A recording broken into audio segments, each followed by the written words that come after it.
The Almost Perfect Podcast. Welcome to the Almost Perfect Podcast, a celebration of fuck-ups, failures, and falling flat on your face. This is a podcast that believes you can learn from experience, but that experience doesn't have to be your own. Hi, I'm Bob Perfect, and I'm a functional fuck-up. Let's learn from somebody else's mistakes. And today we are learning from Jumping Back Slash.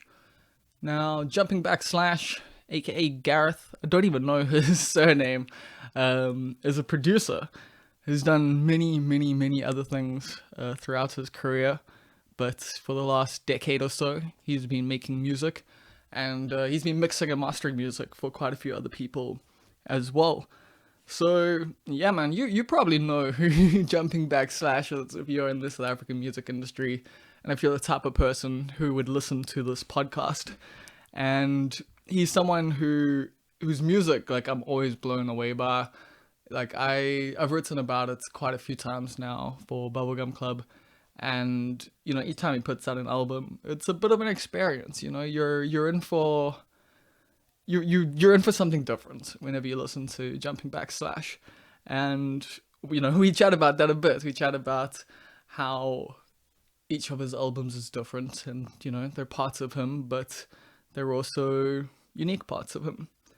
We discuss a lot of different things. This is a really fun chat, and one that was actually suggested by a patron over on patreon.com, Karan Sleman, aka Parable, who put out quite a good, I can't remember if it was an EP or an album, I wrote about it, but like, he put out a good release last year that I quite enjoyed. He suggested Jumping Back Slash a while ago, and usually I like to do these in person. This is, it is just better. Like, I hate doing phoners, as they call them, in the radio industry. I hate doing phone interviews, because you don't really get the back and forth, the same kind of back and forth. You don't get to see the visual cues. I find myself talking over people more than usual, and I already talk over people quite a bit, so yeah, I should have told you that before the podcast starts, but thankfully I think I've done a pretty good editing job with this one, and made it sound good, because we did this one over Skype, and this is the first time I'm doing like a full-length episode of the Almost Perfect Podcast via Skype.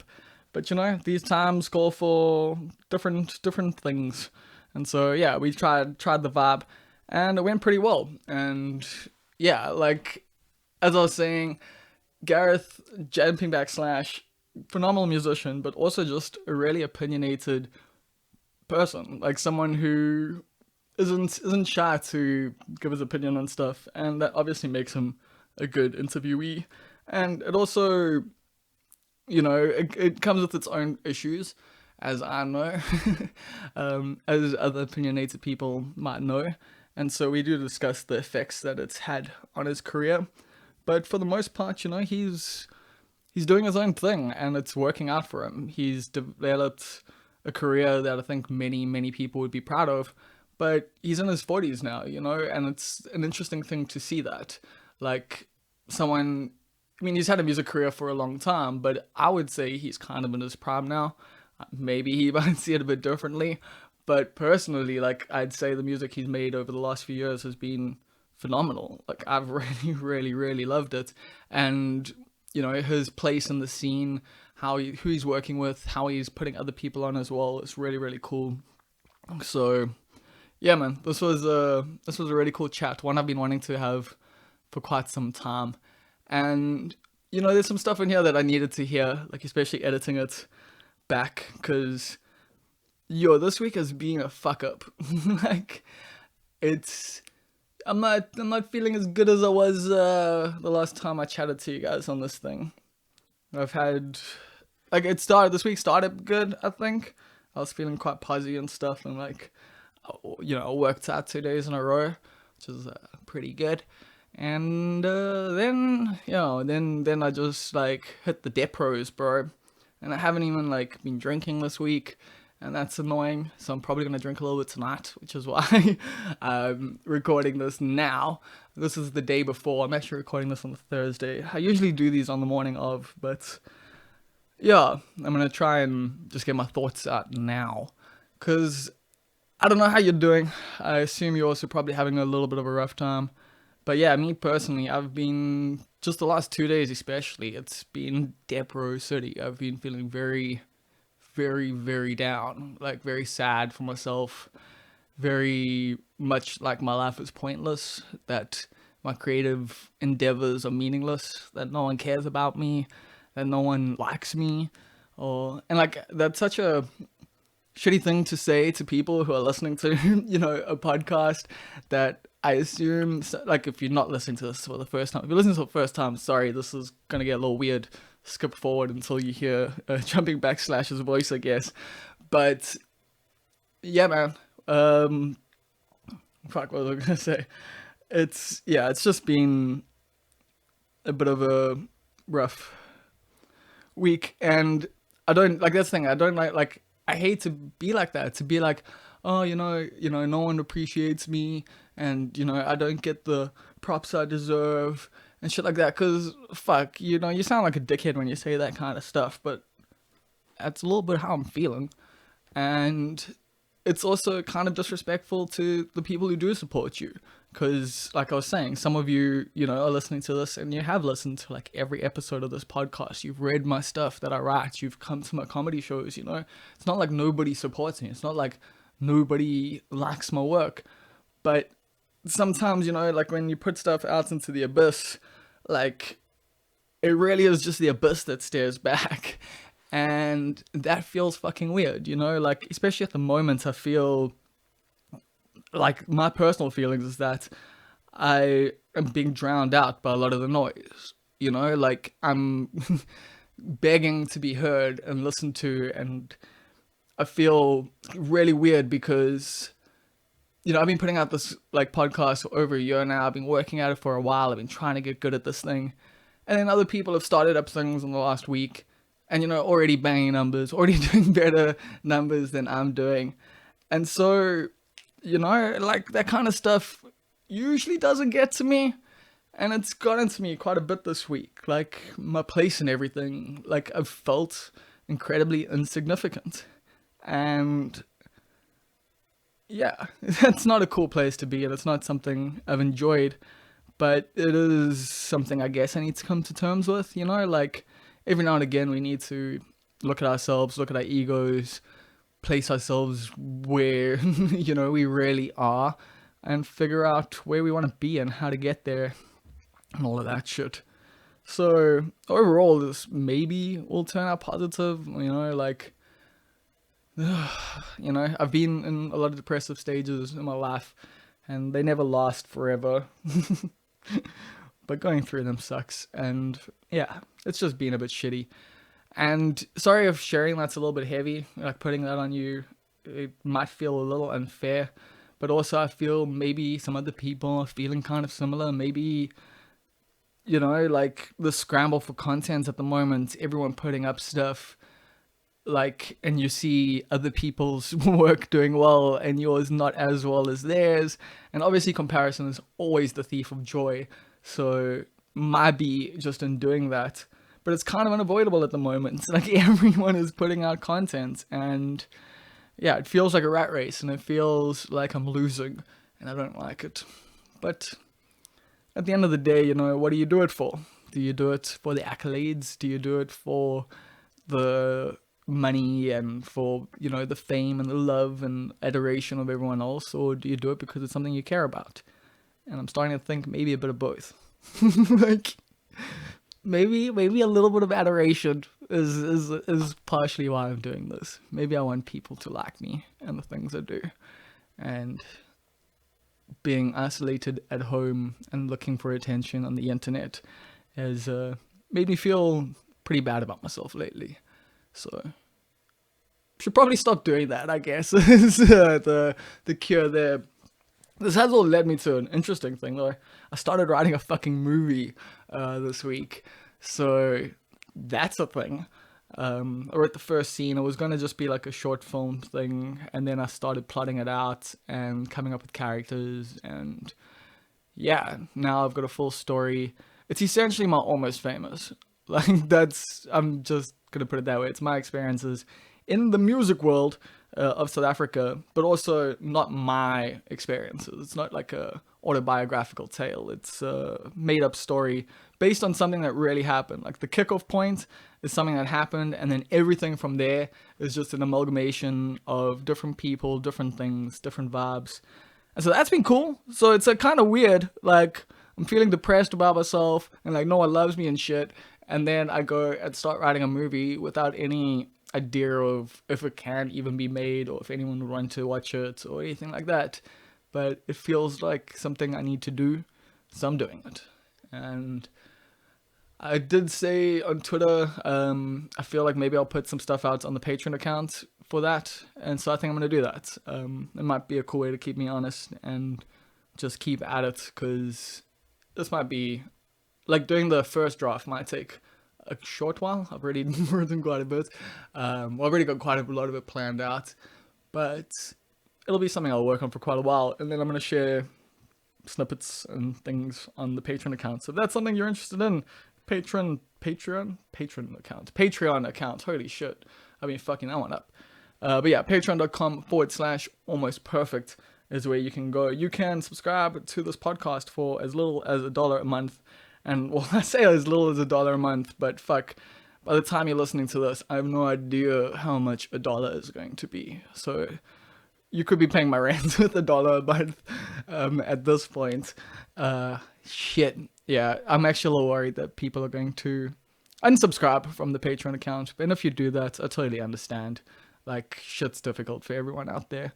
But I also appreciate that some people have upped their tiers. They've gone all the way up to the top tier, which is a new thing I created because I was hoping that, you know, maybe some of you who have a bit more income wouldn't mind sharing it this way.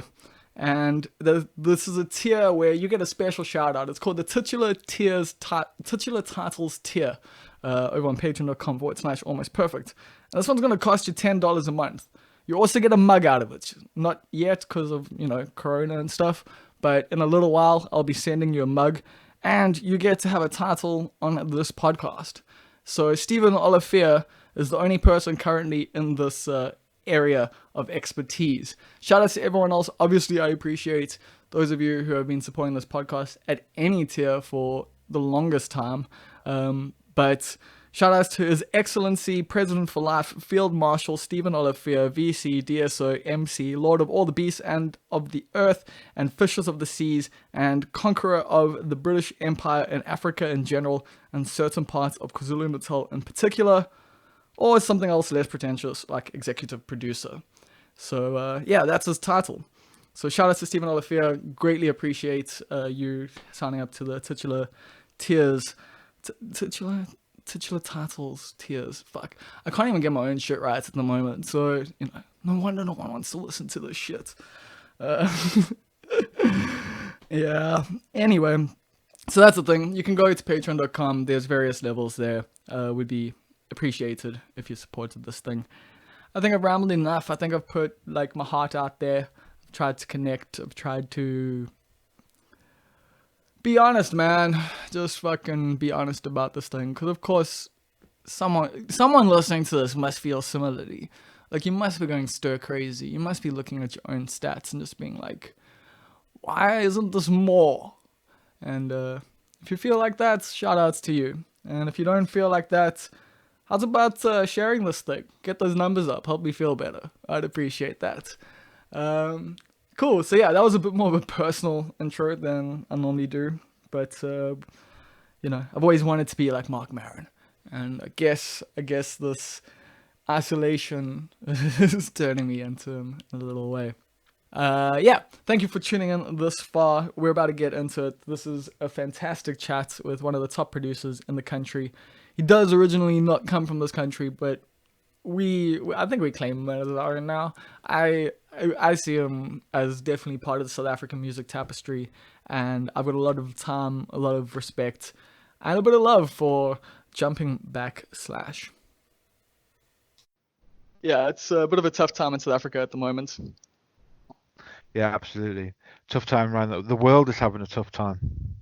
Yeah, but like we were discussing just now, you're fairly decently set up for this.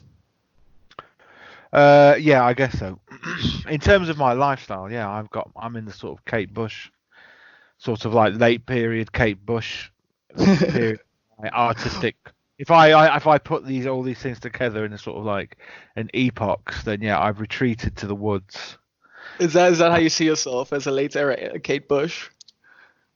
Well, I say late era, I'm sort of going Hounds of Love onwards. When she built that studio and just worked in that fucking massive barn studio that she built, and that's when she Yes. made Hounds of Love and going past that. So I guess I have no issue being like her in that sense, because she is like a hero. But yeah, so Yes. maybe arguably disconnected anyway, and the life we have is a little bit more insular. I was gonna say I've got so many things to talk to you about because you do live a very unique life in comparison to most people. You're not doing the 9 to 5 rat race at all. Like you work entirely from home, like you homeschool. It's completely different setup to most people. Yeah, but I did. I mean, for a long, I've lived here for what 12 years, and I did actually work in the film business for years and years and years. And when I came here, that's what I was doing. I was working in the film and TV business. I was working in post production, and then yeah, it's a long. And that's a whole fucking story. But oh, I don't know if I can. I don't know if I can swear. But can you swear on Yeah, this? you could yeah, definitely. So yeah, that I was doing that for a long time, and then the long story. Exactly. I don't want to go too far into it, but basically, I worked in the film business for a long time. Worked here. The company I worked for a long time worked for them. Then we got taken over by these border bonder people who I felt kind of foul of. Got involved in this whole fucking thing. They fired me.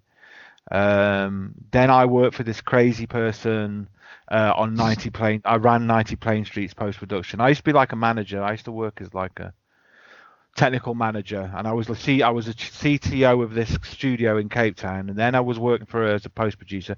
Got to get what I could get. Then I took a job back in London, and the idea was we were all going to go, and I was going to be the technical manager of a place in London, but they'd already gone bankrupt by the time I was on the fucking plane, and I worked with them for about a month and a bit, and I was stuck in the UK for about 7 months. I couldn't get over. So then you see the reason why this became a day job is because then I worked on the Phantasma record. Tata's book Yeah. had called me and Yeah. said, "Phantasma record, we need someone to sort of like produce and sort of and mix it and help us out.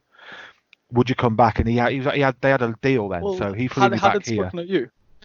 We've kind of known each other for a long time, so obviously we've got lots of mutuals. Like one of my best mates is Montley and Big Okay. Space, and Yeah. obviously him and Tato go back a long way.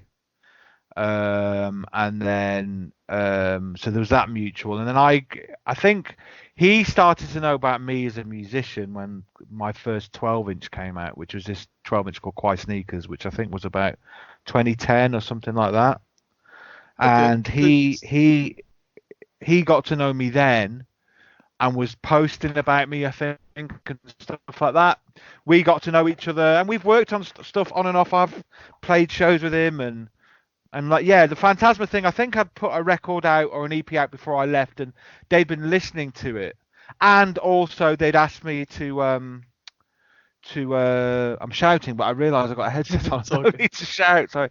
But yeah, anyway, the point is I just knew him, and he then said, like, do you want to do this thing? We would listen to this record. We really like it. I think I'd actually done a remix for them as well of one of the tunes that was going to come out on this EP, and they already liked that. They liked the way that sounded. So I came back to do that, and that's what kind of then, because we were in Knysna, we'd sold everything, and the wife then came to Knysna because her mother was in Knysna, and at the time her late grandmother was in Knysna, and she brought the kids, and she was going to be here, and she was going to leave here. Do you know what I mean? It just didn't work out, Yeah. so I just came back. And then we had the kids at a school here originally, but that didn't work out. And then the homeschooling thing and all that is coming out of just practicalities because I have my kids are both autistic or spectrum, sort of neurotypical, and Yeah. it was we had them in the school system, but we were at it wasn't that we couldn't send them to the government school because they would have got eaten alive. Do you know what I mean? Yeah. It just wouldn't have happened, and we couldn't. And the government school is great here. That's the thing. Like the government school is like cheap. It's like sub £1,000 a month, and do you know what I mean? It's Wow. mixed. So it would be and it's, amazing for no, it would have been. I mean, most yeah. I kids. mean, it's yeah for most kids. And I mean, the school that we went to wasn't the government one, but it wasn't an expensive private one, and it was good. It was more community based. It was mixed again. You know, they were sort of like. So all those things were great, but like the practicalities of it for everybody, and that's when I went to the. I mean, oh no, that happened when I had to fucking leave the country because of my fucking visa. Oh, that was a Fuck. whole other thing. So anyway, that was a whole other thing, and that's when they first went to school, and then my wife was dealing with that shit on her own for a couple of months while I was trying to deal with my visa. So anyway, we did like a year of that, and then she really wanted to homeschool. And that's why we homeschool, and that's why we all live together all the time in this fucking little cottage in Knysna. And that's the end of that story. So that's how you landed up in a cottage in Knysna, living your Kate Bush life. But I honestly, like, from the outside, it looks like you've got life, sorted. I'm sure you don't feel that way. I'm sure it feels a lot more stressful and a lot more difficult, actually living it. But it definitely seems like a creative dream for a lot of people to just be able to, have your studio out in the woods and just to be able to create, because your creative output over the last few years has been immense. You've created a lot and it's been good. So obviously, having that space has been useful. Yeah, I guess so. I mean, I don't know if I ever really felt connected to anything, even when I was living and working out of Cape Town. There wasn't. I mean, there was a scene, but it was kind of. There was a golden period, really, which is, in my opinion, and not just my opinion, there's a lot of people's opinion. It's a sort of like 2010 to 2014 was like Yep. a really good time or an interesting time for this middle ground in South African music. And there was a lot of, there was, there was a lot of people. There was me and Tato, Big Space. There was a whole Cape Sabot. Town scene. Sidebot, fucking Marcus Wormstorm, fucking, Yeah. Smiso What pre. before he lost his mind. So there's all kinds of things that was kind of going on. Zaki, there was like interesting music and the roughest and, there was it was like an interesting time. Anyway. What we were fucking talking about? We were talking about output and stuff like that.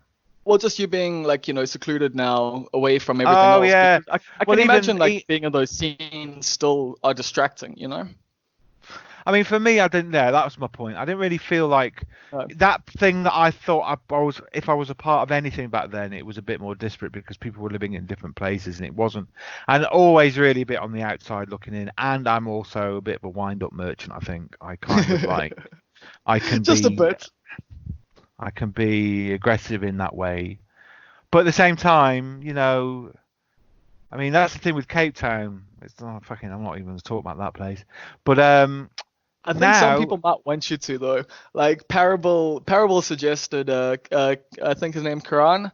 He suggested like me getting you on here for this podcast originally, and he wanted you to talk like a little bit about the politics of everything. But I think no, I mean I can talk about it. I mean I don't want to. I mean the problem is it could end up like some insane fucking 3-hour rant. I'll try and keep it short, but I mean the simple thing with Cape Town, in my opinion, and I mean listen how easy it is to get me to talk about it. I'm not even holding back. No, I mean it's just. Well, I know it's something that frustrates you. No, it's just a small pond, and so. It's a very small pond, and it calls itself the city of Cape Town, but its name is Cape Town. So how can you be a city if your name's Town? And you just have to think about it like that everywhere. And I think, that's actually a great way to put Cape Town in, like that describes Cape Town so well. Like the attitude that comes from it. From what I see a lot of the time, although there are a lot of wonderful artists there who do expand beyond the borders of Cape Town and do There's very well for loads. themselves. There's loads. Obviously, yes. There's lots of people that come out of Cape Town, but at the same time, a lot of those people. I mean, look, it's easy for me to say. I mean, at the end of the day, here's the thing. Here's the thing, right? Even with EDM or whatever you want to call it, and if we want to call it white music, the whitest of the white, or the sort of like most vanilla of it. At the Yeah, end of the day, that's the majority, and that's the reality of Cape Town. The real money in Cape Town club culture is Clifton and Camps Bay and places like that where you're shit, going to play, you I know. did not know that, like, at all. Like, I really didn't understand, because I know it's like that here in Durban to a degree. The jock scene is like, they took over essentially. There used to be an alternative electronic music scene in Durban, and it was the thing. And then jocks got involved, and then now it's just their culture. So it's interesting, because to me, from the outside, Cape Town culture seems, like, just looking at the musicians and looking at the music being made, like, it seems like there's a lot, but obviously not so much on the actual ground. I think maybe also now in Cape Town and over the past couple of years, they've got a real dearth of venues to actually play in. So there aren't that many places where you can play anymore. Whereas that was the thing with 2010, that whole kind of period, is that there was a lot more places you could go to see people play. And therefore there was a kind of a lot more going on. There was a bit of choice, where I think maybe now that's probably not the case, because anywhere that play, I mean, and don't get me wrong, no disrespect to South Africans, but a definition of what alternative music is not necessarily the same thing. These things don't always match up, but like what those alternative places were maybe in Cape Town, they've kind of all but vanished, I guess. And what you're left with are ostensibly, I'm trying to be polite, but like conservative viewpoints and conservative spaces to play in. Things like techno and house. I mean, I don't even talk about genre too much, because that's a whole other fucking thing. But like these things, it's just, yeah, I mean, it's just very conservative, so it's hard for people to push through that. And what I think you might find is the most, I won't say I don't know about what successful means, but look at anybody really that you think is Cape Town. They were based in Cape Town. They're not based in And Cape now they're Town based in anymore. Joburg and Berlin. Yeah. Yeah, Joburg and Berlin is the home for many Cape Townians now. Like, depending on how much money you manage to make, like, you bounced. And like, it's weird because Durbanites bounce to Cape Town a lot. So, but you never actually appreciate in your hometown, as many people have said. Were you at all, like, I've read some stuff about you, and it says that you didn't really enjoy making music that much when you're younger. Like, you never really finished tracks, like when you're making more UK based, like garage and stuff like that. So what was your relationship to music, back in England? When I was young, when I was like 18, I was in this band called 1 Inch Punch. It was like a hardcore band, so I was like a singer, guitarist, Nice. and we were like very much into things like Fugazi Helmet. We recorded an album, and we ended up getting into all this legal issues with Virgin Records, which is a whole fucking thing, and we couldn't in the end release our album. I actually don't even have a copy of it anymore. I've been trying to get, someone sent me an MP3 rip, but I'm trying to get my hands on a CD, like a sad bastard, but I don't have one.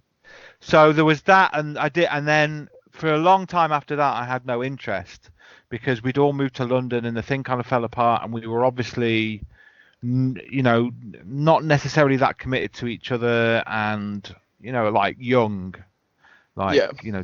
20. Do you know what I mean? It's like, it's young. Oh shit. Also coming from where we lived in this small village in Wales, and then sort of all living down there, it was just a bit crazy.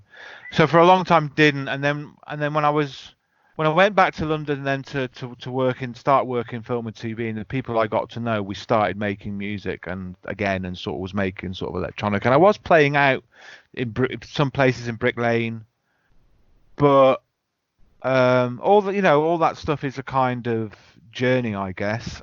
And then I had a whole period of drug addiction where nothing happened, and then after that period, is pretty much directly after that period where I sort of cleaned up and met now my wife, then came here. Once came here, things maybe changed, I guess, and then things started to coalesce. And wherever I am now, it's 10 years later. Certainly 10 years as releasing music as JBS anyway. I mean, Yeah. like before then I was doing stuff, but again, it was just sort of finding whatever it was that I wanted to find. But I think also because when I came here, started to understand what South African electronic music was, and by that I mean black South African electronic music, I guess. When I heard what that was, which wasn't really necessarily what's being talked about back home, whereas back home there's an essentialist view. I think that's different now because of the way things are. But back then, I think there's wait, actually, I'll hang on a minute. There is still a fucking essentialist view, but there's a different essentialist view than there was back then. There was maybe an even more essentialist view. So it's like So what do you mean? A lot of shake. Well, like back then, I suppose, like South African music? Okay, well, you know what township jive is, or you might know like what Kwaito is, and then it would be like what Afro House was, from that perspective. Yeah, from that perspective, where it's like marimbas and shit like that, which isn't necessarily saying that's not what it is. But when I came here, for example, like the first day I was here, I flew, and then the next day, like me and the missus, we walked around Cape Town, and there used to be this I never remember the name, but in the Golden Acres, whatever it is, which is by the station, there was a record shop, and they were playing the first Finest Lady of House, the Sindo record, the first one, and it was blasting out the speakers, and I heard that, and I was like, "Fuck, that sounds mad," because it sounded like Euro progressive house. It sounded almost like trance, like bad trance. Had you not heard had you not had any? So the scene back in London and stuff really wasn't in touch with what was happening here. Like, because I mean, it's gotten a lot better, obviously through obviously, I'm not saying you've helped like a lot, but obviously you're a little touching point for people here. But in general, the media's gotten better at covering stuff from overseas here in South Africa. Because I would have assumed back then, you would have been knowing about stuff like that, or at least known about stuff like Durban House, and like, I thought that was international, but maybe we get the wrong impression from this side. Yeah. I think the internet has changed those things, mate. I mean, I look, when I was first getting into dance music, when I was fucking old, I'm like in my 40s. When I was first going out raving, early hardcore, and I mean, I'm too young for acid house. That's not my time. But like early hardcore, going into the early jungle stuff. You got to remember that back then it's very, very isolated. There's no way of getting that information out, and that's like pre-internet. And even going up to me leaving the country, I think the main thing that changed everything, to be honest, was Township Funk. And I think when Township Funk came out, when that came out, I think that then changed everyone's perception of what South African electronic music was, because. And it's the same in a way now with things like, GOM, and say maybe where Amapiano is getting sort of like, I'm not saying it's not, people do like it on an international level, but I mean, I won't go into too much into that, but yeah, it's not the same kind of hype that, like, it's more hyped locally than GOM was. GOM was hyped more overseas than was locally in the beginning. Because it's more applicable to that sound. Like Township Funk, if you didn't know anything before, Township Funk almost sounds like LFO or like Warp Records. It sounds weird. Yeah. It doesn't sound. It's janky, and it's sort of like this whole other thing. And I think that, and what I feel is that there's a kind of international viewpoint about South African music, which is that South African music often sort of sets trends or is catalyst for trends, but there's another kind of weird feeling of like, but they don't know what to do with it. They don't know how to experiment with it, and they don't know how to push it further. Push it further, which I don't think is true. I think that kind of, think that's just, I think that's ignorance as fuck, because like just listen, like just watching the evolution of Gom, like here in Durban, like hearing it like firsthand, seeing how stuff evolved and how it's become commercial now compared to like if you listen to like Mencha's song compared to Destruction Boys, like you can't say stuff didn't evolve. Like, early lag to late lag. It's just I don't know. That to me is really weird. That to say like people don't expand on sounds. Like you listen to what lag did, like for Beyonce's record in comparison to Trip to New York and stuff, and it's just how do you say that? Like, so I don't know. Yeah, maybe people from overseas are still a bit ignorant. I think everyone's ignorant back and forth, isn't it? Because we're still Of course. isolated. I just think that I think I mean back then there was enough going on in the UK so people didn't necessarily know. But then but Township Funk, because it had a touchstone and because it was fast, it was obviously South African, but it just presented something else, I think. And there's a spinning off point.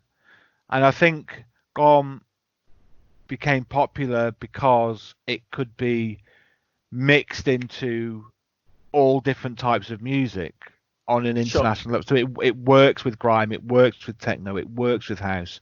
It's spare and it's percussive, and it's just maybe easier to sort of like crowbar into something. And what I find interesting though with Amapiano is that Amapiano is a very South African sound, and what I kind of Yeah. feel is that to say it's just deep house is missing the point. That's the thing, and that's where Yeah. maybe I think on the UK side, people maybe, but at the same time, what is Gom in the UK and Europe is not the same as what it is here. If people heard Destruction Boys or stuff like that, where it was a more commercial sound. If anything, some of that stuff was going towards the old Durban house sound, Yeah. just before it split off that fisherman sound, the sort Well, of that would like be the DJ Tira influence with Destruction Boys that, there, yeah, that 'cause very late period. Anyway, yeah, I mean, I don't know, this whole thing spun off. What we were talking about, but just yeah, the relationship, yeah, with music between overseas and here, how it's looked at from England essentially.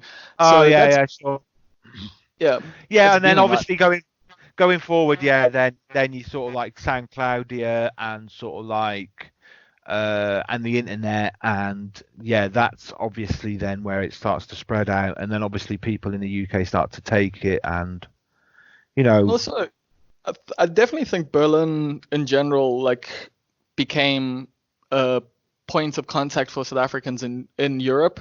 Like a lot of people I chat to who have a bit of a European career now, or like have interest or have sounds that people like over there. Started out, well, it used to be London. That used to be the thing. All the bands went to London, and then all the like producers and individuals started going to Berlin and stuff.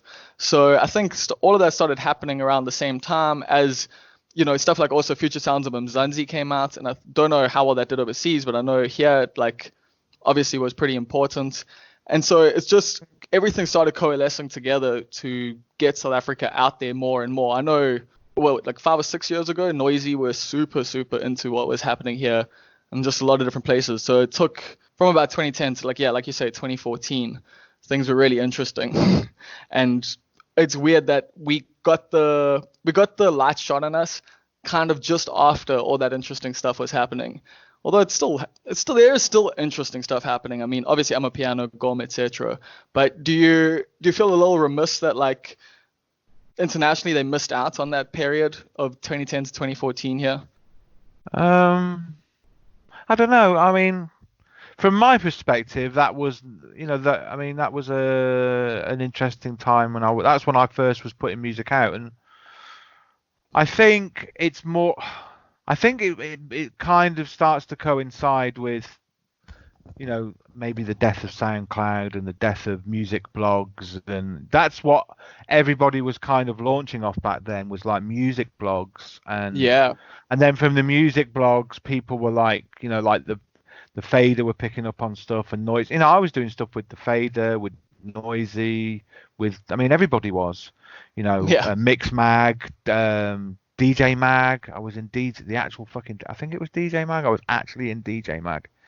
but that was like whenever that was. It's that period. But then, 2014 going further on after that, things changed. Do you know what I mean? Like SoundCloud started to have the squeeze put on it, and I feel in a way the potential of independent music, worldwide, global independent music, was kind of compromised by. There's lots of factors, but certainly compromised by the record industry not understanding what was happening and then sort of like buying it and then making everyone have to pay for it. And I'm not necessarily talking about piracy, but like what that was back then. It's also it was easier to put your own stuff out for free. Like, I mean, now you can get it, you can put it out for streaming, and like with Bandcamp and stuff, people can pay what they want. But the SoundCloud model was really, really simple. I mean, I find for podcasting, like I've basically got that model with Anchor and stuff where you just put it up and, like anyone can access it, and that's awesome. And you can still do that with SoundCloud, but now no one's listening on there anymore. Everyone has migrated to Spotify. And that frustrates me. I've got Spotify now purely because everyone sends me their music via Spotify. Like I would not have it if I didn't work as a music journalist. So I know you hate Spotify and definitely prefer Bandcamp. How have you seen things change, like with the streaming stuff, like you're saying, like with SoundCloud kind of dying and we've been taken over by iTunes and Spotify essentially? Yeah, I mean, I think obviously you can make money out of it. I'm sure you can make money out of it. I know people that make money out of it, right? I think Spotify is probably better for labels than it is artists. But then I mean, it's just the amount of work that you have to put. Spotify as well. Well, even if you don't have a label, you've still got people behind you. You've still got something. Yeah. You've got something pushing you forward. It doesn't come for free. Do you know what I mean? It's obviously not a meritocracy, and because it's algorithmically based, things like Spotify in particular, then it's a gameable system. So I'm not saying that like there wasn't a gameable system before. I mean the radio system and the system incredibly but payola is the same thing as me paying a PR person. Before, I would have just put the record in someone's hands and bought them a gram of fucking coke. But now I'm going to pay a guy to do the same thing that I would have done.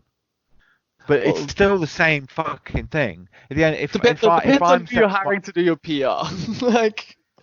Not just PR, I'm talking about. I mean, in the case of payola, I'm talking more in terms of sort of like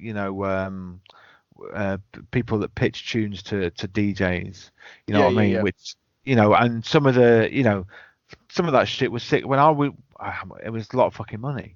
So I mean, a lot of music has gotten on the radio because of a few lines of coke in a toilet stall. Like, let's be honest. That's gone all the way through. Obviously, the whole music industry. Let's not pretend at any point that the music industry was ethical, which it's not. The thing is now that, like, from my perspective, I don't have a Spotify account. My music is on Spotify. My music has to be on Spotify because other labels that I've released on, that music is on Spotify. So that's Swag catalog. Is that why you're doing it? Swag catalog is just, I guess, is a label, but that's not necessarily for that purpose. But Swag catalog was just because we said in a fucking stupid conversation, let's start a label, and I tried to do the things I say I'm going to do. So we did it, and now it is what it is. But yeah. So what do you mean it is what it is? What's no? Tell me what's the situation with the label? At the minute, I think we're just playing it safe, and so for us, it was just a way of putting out our own music under an umbrella. It's not unhelpful to do that, and I think we also felt that maybe there could be a label like that here. And why shouldn't there be? To try and instead of the problem, or it's not the problem. It's something that can become a problem. is when there are so many international labels that release, let's say, because virtually all labels now are like fucking global, and they've all got their fingers everywhere. And so you're sending something somewhere else for it to be reflected back here. And we felt, well, why can't there be that going forward instead? And it's also, and maybe this is a weird little personal issue that I have, but like I say, I feel that, yeah, there's a lot you're fighting against. There's really a minimal amount of bandwidth, and unfortunately, that bandwidth is like pretty much all in the UK and a little bit in EU. And I mean, obviously the United States too, but in terms of like whatever it is that I do and other people that I know, you're also competing with the UK, and and then if you're competing with the UK, you're fucking competing with London, and that's a whole other thing. So in terms of electronic music, so that when you're releasing something, is that what you're thinking about? You're busy going, I'm actually up against, half of London here. You're not necessarily just thinking, I'm releasing this here in South Africa. I think both. I mean, the thing is, I think if anything, my music got picked up, and that just happened because of SoundCloud. I put the first track on SoundCloud, and like 2 days later, a label that was starting up said, "Oh, we really like this tune. Would you want to put it out?" And that's what started it. And so, and it wasn't, and I was putting stuff out a long time before then, I guess. And even with that label, I was putting stuff out. But for whatever reason, it wasn't until somehow. In fact, one thing that made people in this country take notice was Ntato, because Ntato said, "Who the fuck is this guy?" Nobody knew who I was. Well, that's how I came to know you. Was Future Sounds of Mzansi. You were on screen at the Durban International Film Festival. Yeah, I'm going back prior to this. Yeah, I mean, Ntato's actually got quite a lot to do with it. Ntato's got a lot to do with everybody. Do you know what I mean? He's somebody. He's a sort of like nexus. Yeah, absolutely. So I'm gonna get him on here one day. Yeah, you should. He might be tricky, but you should. Yeah. I mean, I love him. You know what I mean? He's like a personal idol of mine. Like, he's someone who just I've watched from a young age, essentially. Like, since the first time I heard him, I think it was on like a SLCD. Ever since, like, I've just paid attention to everything he's done. Like, it's paid off, because he's put me onto a lot of stuff, and he's created a lot of amazing music. So, yeah. And I'm glad he's making music again. Same. I was waiting, so I'm pretty stoked. But you're working with a lot of interesting, and like what's cool about you is you seem to fuck with a lot of different kind of people that maybe other people don't necessarily. Well, you make music with a lot of people who aren't necessarily well known. Yeah. Well, like who? Well, I was gonna say, like, Rose Monica's become someone who's well known now, but like I would say she was someone who early on you pushed pretty hard. Oh right, yeah. Yeah, but if anything, maybe. But that was her own. I mean, she developed her own success. Like. Yeah, no, absolutely.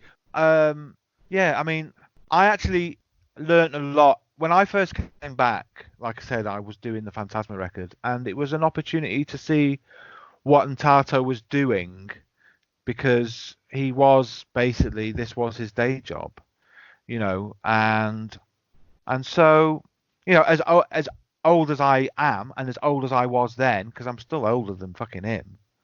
Do you know what I mean? Like, learnt a lot, and so I could watch what he was doing, and yeah, he was a conduit, and he was somebody that he is a polymath, and he is someone that's sort of like very plugged in, but he's also somebody that has enabled people to be seen, or and that isn't always also saying things about stuff. There's other things that you can do. So from my point of view, I'm not even saying it's necessarily that intentional or calculated, but once you keep doing this, I think that's the position kind of he was in then, and maybe the position I'm in now, to a certain extent, forward.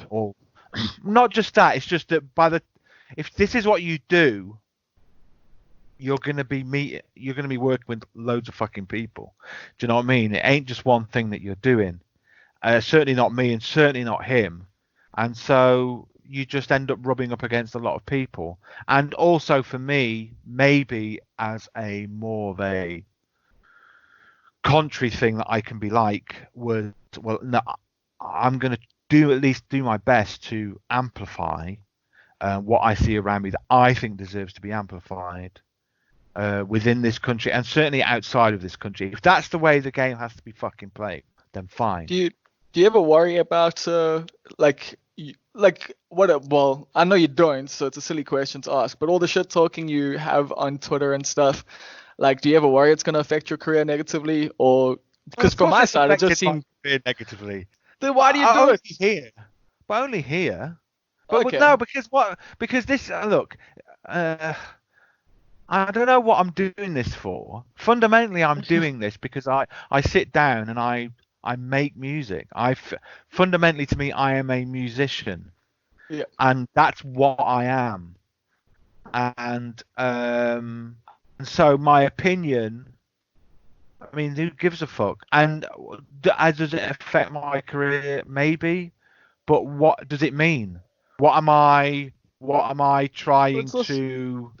What am I trying to like you more because of it though? Like because you're honest, because they can find you more relatable. Well, I hope that. I mean, the point is, I am honest, and the problem is that if I go all the way back through my career, even when I was in the film business, it was my honesty that fucked me up when I was dealing with those motherfuckers. But I'm not going to stop doing that. I mean, at the end of it's to me, maybe those things are issues of personal integrity, and so I feel that there's nothing wrong with speaking truth to power. The problem with these things is all those people that might, for example, get it in the neck or feel like they've got a sore arse over it. They play victim, but they're never the victim. They never are the victim because they're the ones that are fucking doing whatever needs to be done. Yeah, they're the ones in power, in control. Yeah, they absolutely are. They're pretending that they're not. Do you know what I mean? So, yeah, and in terms of the people that maybe I work with now, there is an outlier, slightly outsider feel to all those people, to Natalie, certainly to Monthly, but you know, and people like that, that see themselves maybe outside of it, and because we're outside of it, there's a connection there.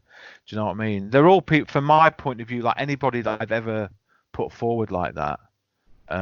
Was always someone that I really liked what they did, or I liked them as a person, and sometimes those two things are the same. But yeah, I don't know what the fuck. I keep losing the fucking plot. Yeah, you were asking me about how does it affect. I don't know. At the end of the day, I'm going to put the music out, and that's statement enough. My feelings about Cape Town. Yeah, I think so. I don't think it necessarily doesn't work, but I also think it did cause problems, and there was issues within some of those things, particularly over here where it caused issues. But like I say, the thing is, you would get what more kind of issue are? I don't know. It's easy to say that. It's not really true. Okay. I mean, from my point of view, like, I don't live in Cape Town, obviously. If I want to go to Cape Town, it's 500 kilometers for me to get to Cape Town. Same as Joburg, I'm in this weird place. That said, I play Joburg far more than I ever do Cape Town. And I think that Joburg has is a slightly different mindset, but I'm in a bit of a weird spot. Do you know what I mean? Yeah, I love where Joburg's kind of at the moment. It's bubbling again. Like there's a cool vibe to it at the moment. Like the last time I was up there, I was really, really enjoying myself. So I think there's going to be some cool things coming out of there soon. Well, like there's always lots of cool stuff coming out of there, but like there seems to be like a new energy. Yeah, I think people are more sort of switched on to making something, but I mean, it's still got similar issues. I mean, there's a whole sort of hierarchy. Hierarchy and sort of middle of the road, deep house, fucking thing that you've also got to kind of push through. But there's maybe that's where the alternative scene is kind of coming out of. But again, if you like, even people like Stiff Pup, they came out of Cape Town. Do you know what I mean? So you can look at a lot of those people, even I think Darky Fiction. Darky Fiction's originally from Cape Town, yeah, but they moved to Joburg. Yeah. Obviously, there's people in Joburg too, but I think maybe, I think it's a good space for like flowering, essentially. Like Cape Town and Durban can be good incubator spaces because you want to rebel against them, like essentially. So you find yourself creating good stuff because you're not like a part of the place. And so when you leave and go to a place like Joburg, they accept you a little bit easier compared to where you were at. I think that, I don't know, that's just what I think a little bit. Yeah, I think you're right. I think they do. There is I would say my favourite shows have been in Joburg. When I do play shows, maybe more so than Cape Town, I often find, I don't know. I mean, so the thing is, who knows what it is, eh? Is it them? Is it me? What the fuck's going on? I don't really know. And you so just you described can say, me on oh stage. Like, literally just described a comedian on stage. Like, I don't know what the fuck's going on. Is it them? Is it me? Yeah. I mean, sometimes you can have I've had, terrible shows, and I've had amazing shows, and I can't tell you what the difference is other than one was good and one was bad. You get me? But like, but I just think it's when you know that it's bad, pretty quickly, and you just put the whole thing you put the plane into a dive, and you just go for it. Because what's the point?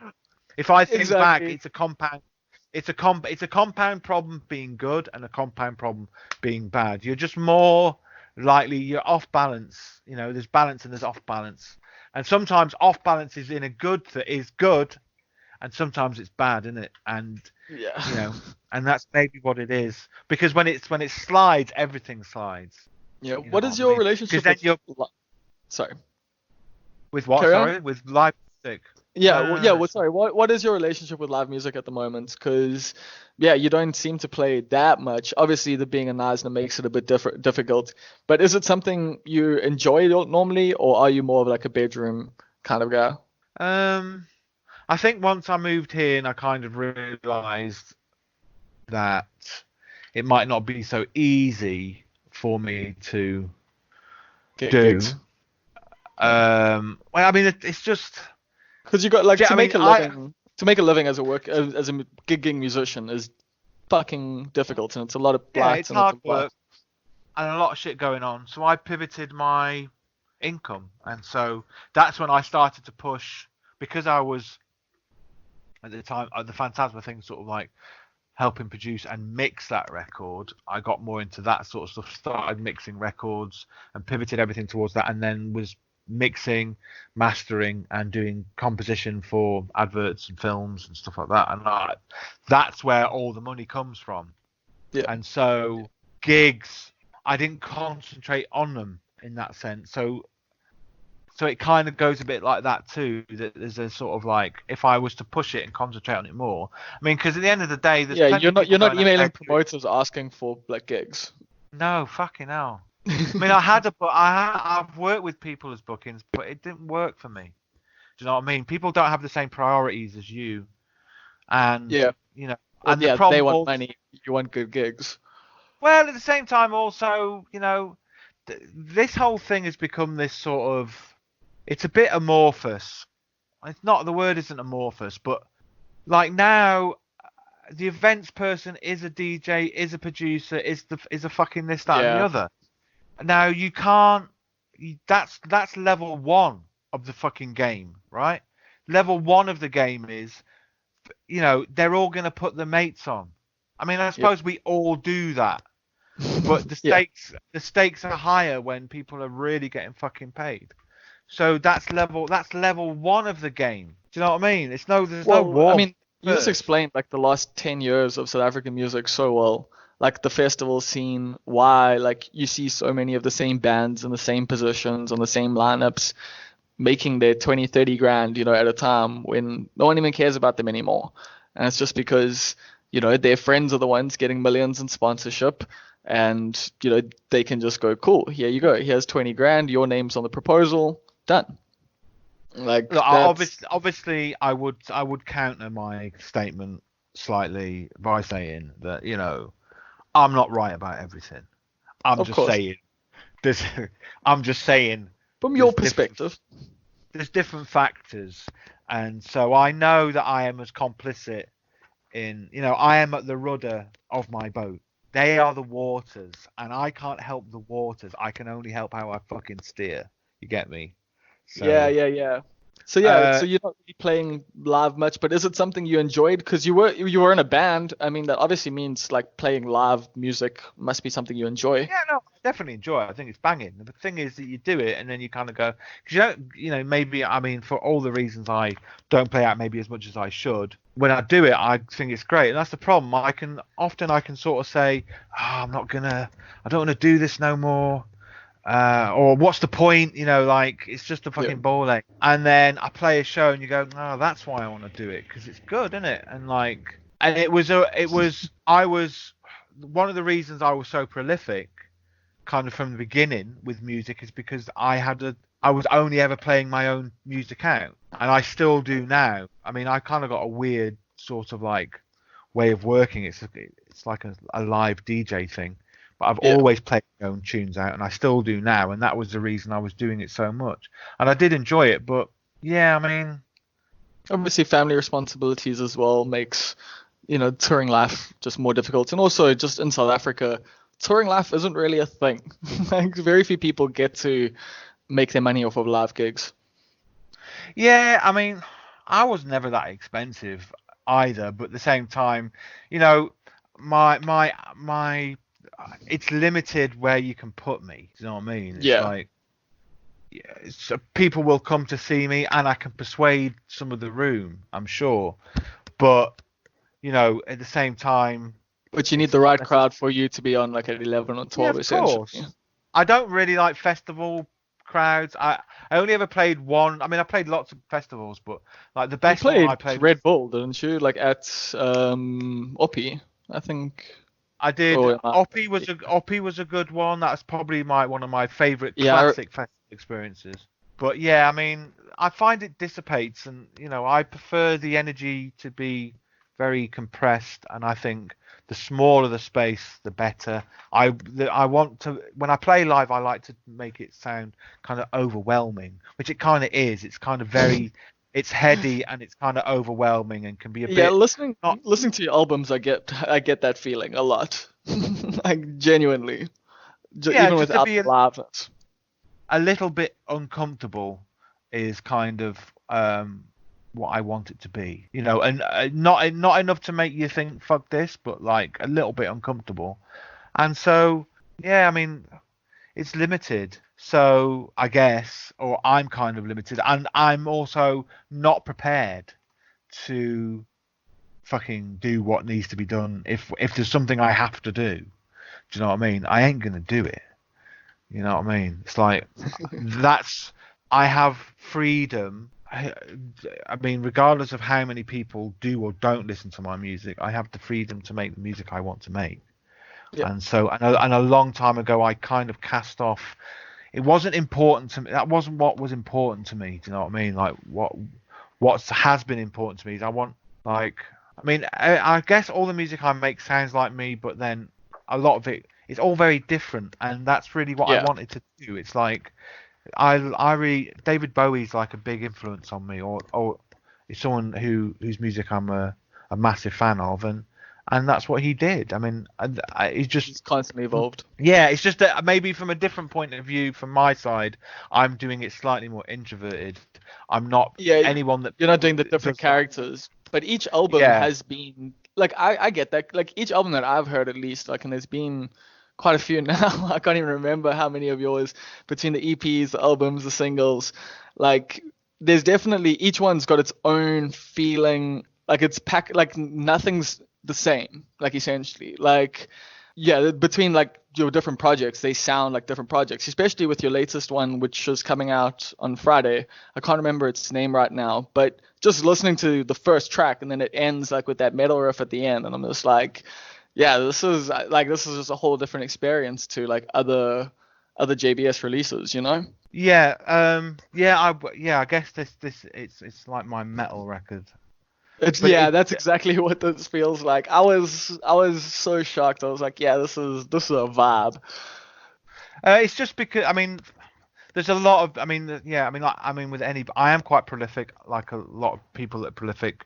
There's even more stuff that gets made that never goes out, and also because of the way that I approached playing live, I make a lot of music that no one will ever hear because I really want you to.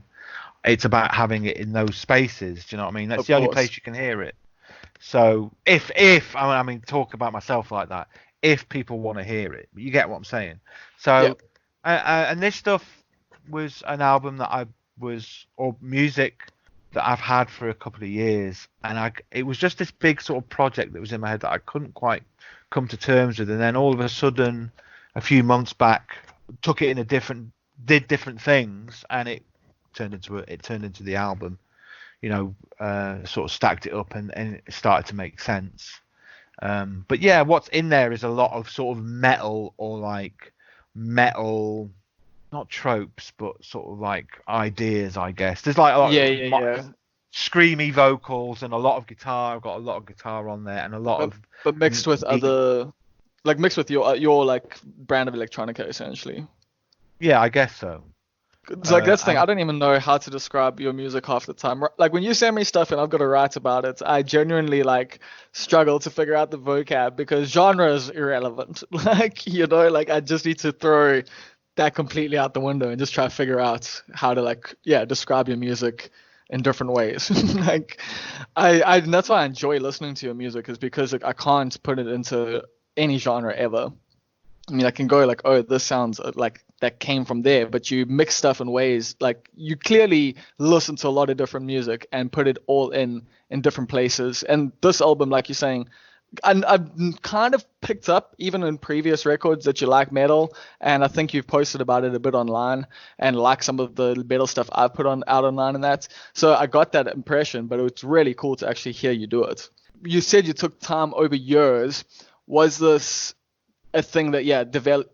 Did you find the final sounds of it all together, or were there old songs that you've just kind of put together, or did it all come together at the same time, if that makes sense? um, it's been. I think as a record, I've probably been working on it for about 2 or 3 years. But like, so some of those, and what it came out of was me experimenting with my own voice. So there's a lot of me singing on that record, but you Yeah, might not hear it as well. It's probably obvious that it's a voice, but it's very processed. And so yeah, that was the first part of it. And so I was doing stuff that was I was thinking, okay, if I was making something that was like if it was like inverted gom, so like if you sort of like, okay, and that's what I was thinking originally was to take all the hard. So, I mean, in simple terms, I guess, like, yeah, just sort of like stripping that down entirely, and instead of a kick pattern, it's a pattern on a ride cymbal, but it would have been a kick pattern. So trying to make it a bit more weightless, but okay. weightless also kind of means weight too. It's like, so it's yeah, like an inverted sort of sound. And then I was playing around with distorting my voice with auto tune and making it sound like a guitar. And I'd also done that on the Echo Fantasy stuff. I'd done a couple of tracks where that's what I'd done. So it was just a whole period of that of me actually using my voice as a thing. And then because of that, because it was something that I was doing that was more about me and more really involving me, I started to think about these sort of like weird apocalyptic things of like, ego and um, not pretension, but something like that. And that's where it kind of came Facade. out of. And yeah, well, yeah, just like this thing of like how stupid it all is, and like these grand statements which are really just like not grand statements, like the extremes of the importance of it and the utter triviality of it working at the same time. being maintained by you, this person. And so, and I'm very much into fire, and I'm into sort of like things, fire and weird sort of like, and I don't know, other bits and bobs kept popping through my head. So it became this thing. I was like, okay, I'm going to do something that's like this inverted sound. It's kind of weightless. It's like this pretend soundtrack to some like, the apocalypse. Yeah, the apocalypse of ego. Do you know what I mean? So that's why all the titles are kind of sort of like about that. And also was coming out of the fires that happened here. There was some fires, and I was writing music around then. And it kind of span. There was a record I made called Sad Damage, and it kind of span out of Sad. Those sessions came out of Sad Damage, but for a long time I just couldn't figure out how to piece it together and what was going to sort of connect it up. And the original. And so I had this project, Obscure Artist Diets, and I had like 6 or 7 tracks that I thought, well, this is the sort of skeleton of it. And there was all these other tracks that I thought would be on it. And I could never figure them out. I just couldn't figure them out. And then one day it changed, and I was like, no, I wrote this kind of piece that's it kind of sounds like it's very string, but it's the track Obscure Artist Diets. It's like very string based, and it's not orchestral, but do you know what I mean? And then working with Nat on this one track that I'd had for ages. So from the beginning of the whole process, I had this track called The House on Fire, and I couldn't figure out what to do with it. And then asked Natalie, "Do you want to sing on it?" And she said, "Yeah." So she sang on it, and then that became that, and then you start to piece it together, and then out of that, I'd taken some of her vocal samples, wrote another tune. And I thought, you know what I want to put on this tune? I want to stick some mad, like skronky, not free jazz, but like almost free jazz sax. And then I found somebody that would do it, a guy called Steve Borth. He's musician. He's an American guy based in Denmark who's worked with Intato and he's worked with other people under the name Chillinger. And then he did, and then it was like that. It's like, now get me the banjo. I need the banjo. Right, the banjo goes on, and then you sort of like tie the thing together. So I mean, there was quite a lot. I think there was maybe 6 or 7 tracks already done, like Assassins, Plastic Kabuki Masks, Down the Road Here I Go, The End of Everything. There's quite a lot of stuff. With those songs, do you like, when you putting them into this album and you've got these new songs that are also going in, do you adjust the old songs at all to fit the new sound, or was it all feeling pretty cohesive at that point? The main, for me, you would just end up sort of like cannibalizing the tunes normally. Okay. I mean, I had other ideas. There was lots of other music that I wrote that I thought was going to go on this album that didn't, because I couldn't finish it. But it wasn't, you know, it was more, it was beat. I mean, I don't need to say beatless. That's the thing. That's the stupid thing with genre. Genre is really only the fucking beat you stick on the music, but it was more music, if you get what I mean. There was something. Yeah. So it was, so it's just trying to figure those things out, which I couldn't do. So what tends to happen is there can be this period of like activity and then like inactivity, because you do it and then you're going, okay, what is this thing of, this is me anyway. I make stuff and I then figure out what it is why I did it. And in the figuring out of why I've done what I've done, that's when the rest of it comes, and the rest of it tends to be cannibalized to a certain extent from the first part. So you're reusing sounds, or you're reusing things, and then from there you start to sort of like, that's me anyway, build it out, because then you end up with something a bit more cohesive. Now, having said that, that doesn't mean when I get to the mix down stage, I don't pull my, like, what little hair I've got out normally. But in the case of this one, for some reason, I mean, I'd had a lot of the, like, 7 or 8 tracks I'd had for a long time. It just occurred to me, this is stupid. I mix other people's music for a living. I have never. I was gonna ask, that must be dangerous to mix your own. No, not really. Yes, but it occurred to me now when I was doing this that, I mean, I do stress over other people's music, and there's stuff that's always a challenge, and I take it all very seriously, obviously. But there's just a disconnection to the actual production of the music and I thought, well, if I feel that about other people's music, why can't I feel like that about my own? So I in this record, probably the most complex record I've made, to be fair. Do you know what I mean? In terms of like the sound of it and what I tried to do, and like all the other stuff, the sonics of it, I kind of just let that go a little bit, and it's actually been really quite nice, because there are even like Animals, the last label release I did. Fucking hell, that drove me bonkers. Do you know what I mean? Like drove me fucking mad. Slow Ocean. I can imagine, especially with all those different like those animal sounds and stuff like that as well. Like it's mixing in a whole new, element essentially. Like compared to just regular music, you're now having to focus on the ambience that you're creating, where everything sits inside of that. I can't even imagine what sort of stress that must have been. That record was problematic because some of the tracks were very old, so like some of the stuff not before. I'd done some stuff with Tabojo, Morena Laraba, which was a kind of separate thing. We'd done one track basically, which was we'd done one track, and then the label had heard that and liked it, and then the other tracks were tracks that were predated. They were like the earliest GOM style tracks that I did, like That Mampara and tunes like that. They were fucking old. Bang Fields was this other one that was like really old, 2013. And so again, it was another thing like that. So you've got all this other stuff, and then you start making sense of it. And the thing with that record was I just couldn't. I don't have concepts. The concepts, but to me, it's much broader strokes. Do you know what I mean? It's like the point of it to me is saying, you're not saying something, you're doing something that you can't express in words.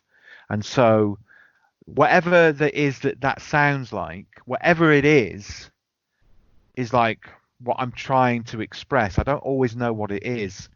It's like it's not just about speaking, is it? It's like if you go and see a film, then you see a film, there's all these other things that it's the way that it operates in your brain. Do you know what I mean? It's like, so that was another one where like I didn't have a clear idea, and we started talking about wildlife, and that's when I said, let's call the EP. Let's talk to the label. Let's call the EP Animals. It connects the whole thing. There's these lion sounds, there's animal sounds on the track. Matlapa Litzurane that Tabojo's on. He's talking about that. He's talking about being a herdsman, and he's talking about a relationship with nature. And this record, a lot of my music being in Knysna has become this music which is a relationship with nature, because I live basically in the rainforest, and I live on a wild coast, and I see the ocean, and I swim in the lagoon, and I've got fucking snakes and all kinds of shit, you know what I mean? It's like, so that's what it became. It's like, oh, cool, animals. So then you start gathering the things together, and in the gathering things together, I was like, oh, damn, these old tunes. They don't sound the way that I want them. They don't smack. And I went through a whole period like that. That's the main thing there, I think. Okay. The other stuff kind of, the other stuff not necessarily. The other stuff is fine. It's like, it's wherever my head was at that point. But it's sort of pulling, it's particularly in that instance, was pulling those two things together. On the new album, a similar thing, where there's this record that I know that's there, but I just can't figure it out. And then the new stuff comes, but I was just a little bit easier on myself, I think, with this one.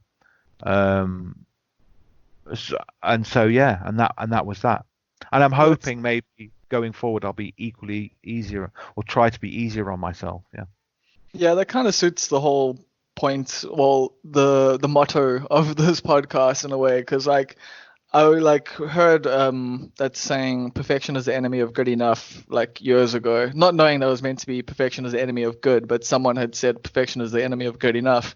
And ever since then, like, that really shifted like the way I work. And I can't always do it. I can't always let go of trying to make stuff correct, but it has definitely allowed me to do a lot more and just like be more free with my creativity, when I don't think like it has to be perfect at the end.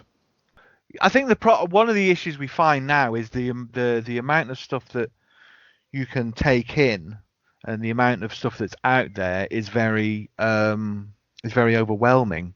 So a lot of it becomes very pointed, and now people will concentrate on a single, or they will concentrate on one thing and sort of really zone in on it and sort of try and amplify this one thing bigger, bigger, bigger.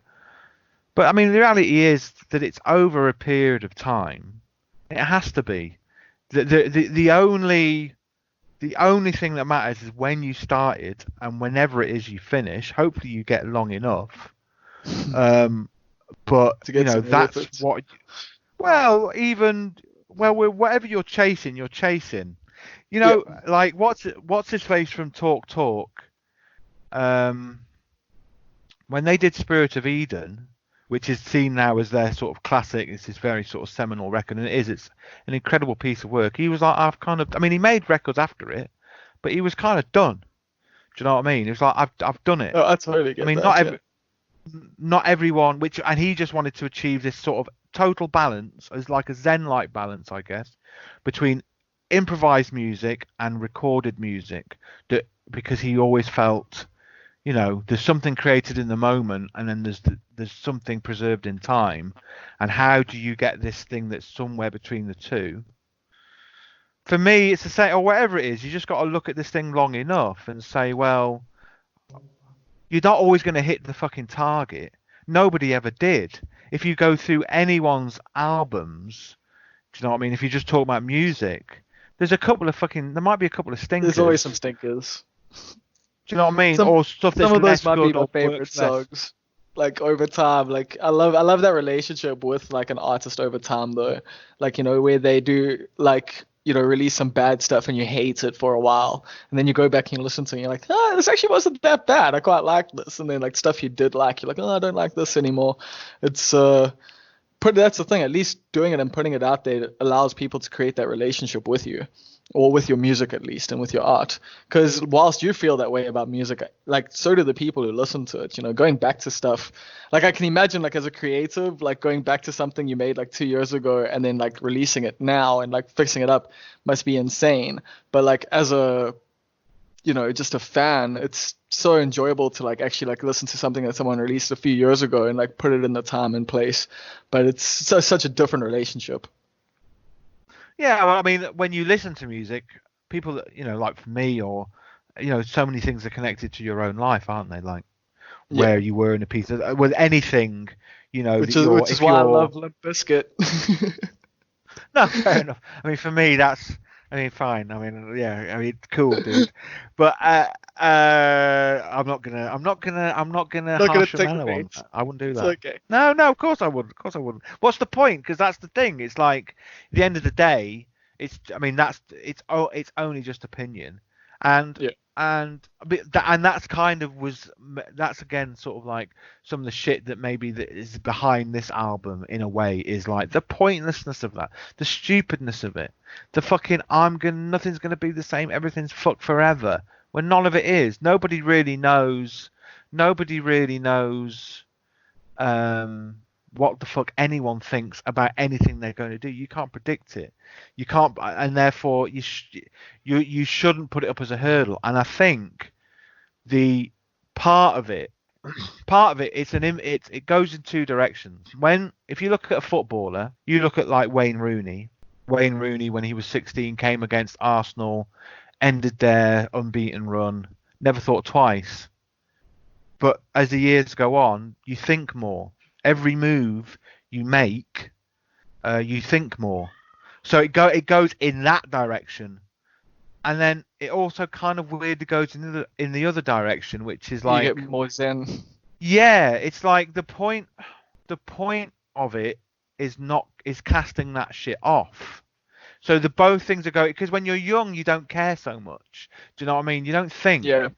You're not aware of every.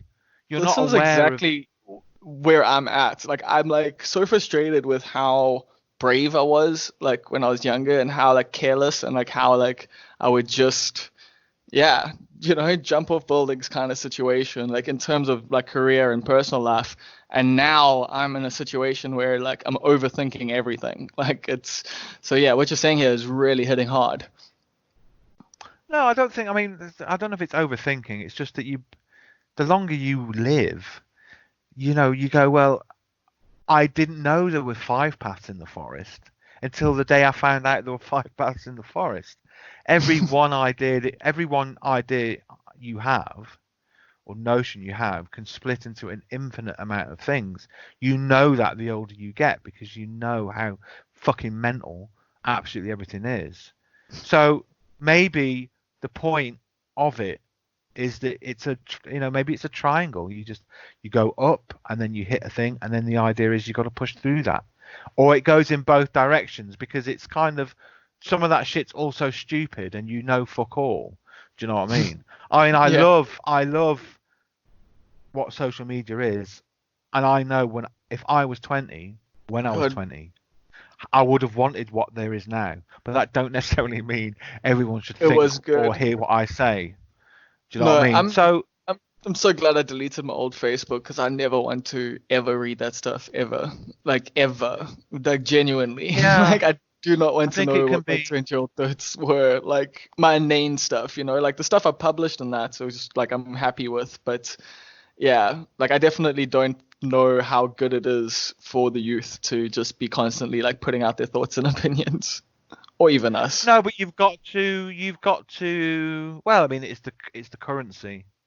Do you know what I mean? The Exactly. point the point of it is that you've got to sift your way through it. There isn't that much difference between that and life. You've kind of got to sift your way through life. Do you know what I mean? You go through there's all those stages in your life you're going to learn shit, and then you got to unlearn it, and then you got to learn something new again.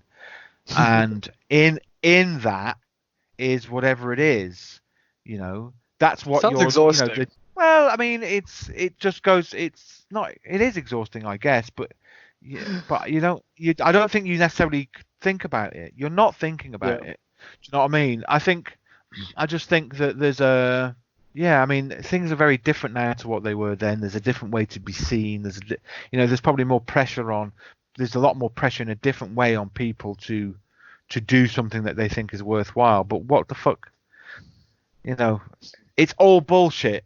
So it doesn't it matters and it doesn't matter. And I think this is just like Zen. I think the point is riding that line between the two of it.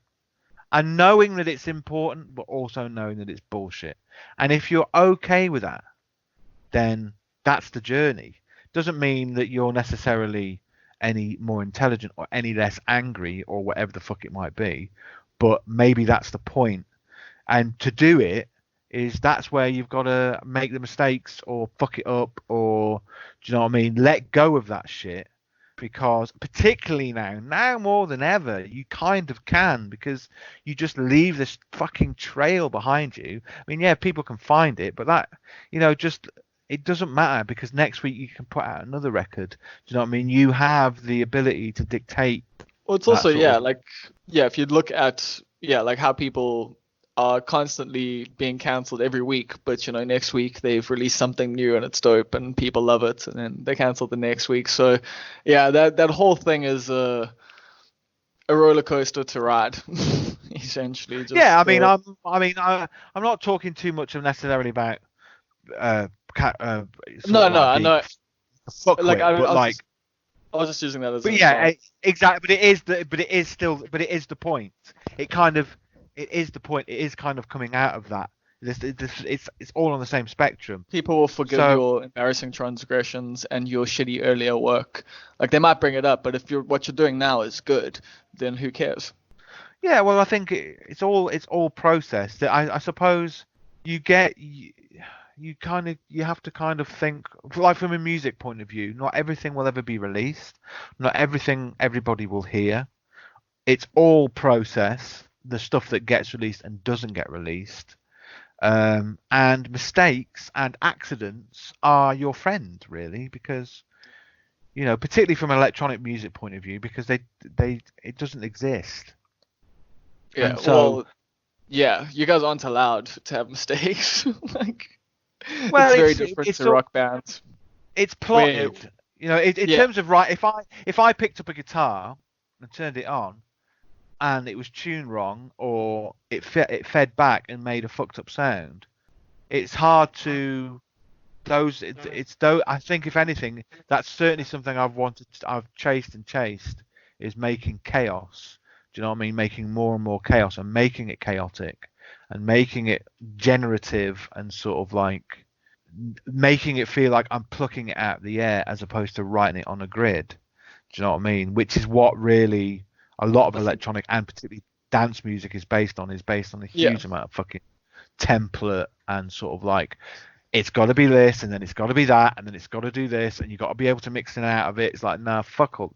You know, particularly with this record, it's like I can't. That's not what this record is anyway. Do you know what I mean? I don't see too many other DJs playing songs off of this one too much. Like I don't see it being added too much being added to too many sets. No, there's a couple of people played it out on. Some of the songs have been played out on Rinse, but I mean they're not necessarily. Yeah, they're not. It's not meant for that anyway. It kind of is and it isn't. It's reminiscent of that, I guess. But yeah, I mean that's like old school warehouse kind of days or punk days essentially. I don't know. Yeah, I don't know. Do you think there's a bit of your youth in this, like coming from a hardcore band, using a lot of metal with this? Is there like a weird, circular vibe going on with it? Yeah, I suppose when I started to get old, I got nostalgic.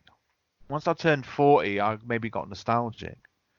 And in terms of my love of that music, it never really abated. I mean, it goes in and out, dependent on what's going on. But I was listening to it a lot more. Once you're out of it, in a way, once you're out of a scene or out of a place where there is some sort of scene, and you're not listening to that kind of music or you're not really involving yourself in that kind of music, then it opens it, because my music tastes are very eclectic and sort of like all over the shop. I just pushed more into that and I went back and I listened to a lot of the stuff I used to listen to. And that's really, from a musical point of view, what started to inform things more. It's all still wrapped in whatever this thing is wrapped up in. But it's just, and it's maybe age, and it is maybe not nostalgia, because I'm not really a nostalgic person, but like just to listen to it and go, that's such a fucking good record. Do you know what I mean? Whatever the fuck it might be. Yeah. Do you know what I mean? Like Fugazi have been a band I've been into since I was a kid, and they've never gone away. And I was like, oh, that Helmet. Oh, let's listen to a bit of Helmet. I'll get the Helmet out. Listen to Helmet. Faith No More. That was a big band for me. Let's go and listen to Faith No More again. Like Angel Dust is a big influence still on me as a musician, and as a big influence on this record. Do you know what I mean? As a record that was like. That's eclectic. It's all over the fucking keyboard. It's totally bonkers. They were, as a band, were bonkers. They were like, it's the gang that couldn't shoot straight. That's what I like. I like things that don't. I like the jigsaw puzzle that don't fit. Do you know what I mean? It's like that's where to me almost the interesting stuff kind of is. It's like Faith No More were like that. Phantasma were like that. Even like bands like Future Islands, they're like that. They got their synth. Weird, but then he's doing screamo weird vocals over the top of it. Everything's very incongruous. It's not like this. There's the other side to that, which is like Fugazi, where none of it is very ostentatious, and then there's the other side to that, which is like Devo, where the whole thing is like sort of like the Dadaist project where we're all going to dress the same. But that has I'm a big Devo fan, but I like the juxtaposition there. Yeah, well, I mean, but yeah. Anyway, Faith No More or whatever it might be. They were all that. Deftones were a big band for me when I was younger, and Will Haven. I know asking people about how they got their artist names is a silly question, but Rolling Stones, were they ever an influence at all? There's a couple of tunes that I like by them, but it wasn't about that. It was just because I kind of like punny things and I didn't know what to do, and I thought, oh, that's an jumping backslash is an interesting name because it is this rhyming thing and it has this other meaning to do with like computers or the internet, and I just did it, and then I never changed it, and in a way I go in and out of it because it's kind of frivolous. I mean, all names are. They don't all names really are completely frivolous. Yeah. But they also represent something. Like your name is important. Like it puts forth it conjures up something in people's minds before they even hear what you're doing. Like that's No, the truth. that much is that. Obviously, of course it does, yeah. And I suppose from my point of view, as the years have gone on, if I listen to the music like something like this record compared to like maybe it suited the very first record I make, does it really suit what I'm doing now? It's just a fucking name. Do you know what I mean? Because at the end of the day, Okay, yeah. like Deftones is a fucking stupid name. We can't all be Fugazi. We can't all be whatever. Do you know what I mean? I could have sat there and gone, I'll call myself something super serious. Or like now where the names are just like nonsense words. Do you know what I mean? It's like, but I look at it sometimes and think, oh, I should really, but then I've got to do it all over again. And Yeah, and like Equi Fantasy was proof of it. How long it took us to get that name between the two of us. It was blood from a stone. It was really hard. Do you know what I mean? So it's not like I haven't thought of it, but at the same time I think, oh, what's the point? And and I've had these conversations with people when you think, is it my name that's holding me back. But, yeah, but if you're thinking that, then You're on the wrong track. Like, because if you're making Yeah, good music, like there's a lot of people with dumb names and good music, so I'm sure you'll be fine.